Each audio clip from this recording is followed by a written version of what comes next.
שלום חברים, ערן מהסדנה לעבודות גבס. סרטון קצר לקראת החורף, לקראת הגשמים, שוב איתום.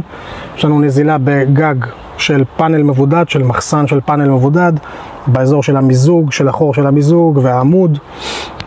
ומה שאנחנו עושה, אנחנו נאטום אותו בעזרת הירייה הבוטילית, שזאת ירייה עם חומר איתום דביק מאוד פה, חצי לקיר, חצי לרצפה, אוטם לנו ממש את כל הפינה, ועליו אנחנו מושכים חומר איתום נגד מים, חומר לגגות של חברת וינקלר, זה נקרא ווינגום פלוס, זה החומר אחד הטובים שיש היום בשוק, אם לא הכי טוב.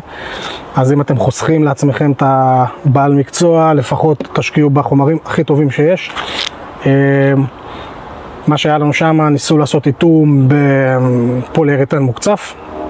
הוא לא נועד לתנאי חוץ, הוא לא יכול לעמוד בשמש, והוא מתפורר, לכן הוא לא רלוונטי. אם בכל זאת עשיתם, תמרחו עליו בנדיבות חומר איתום, שלא יהיה לו מגע ישיר עם השמש.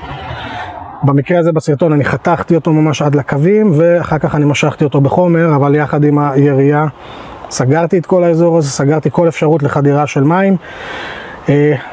זהו. איתום, גג, פאנל מבודד שדולף. בואו נראה איך עושים את זה, שיהיה לנו חורף יבש. קדימה.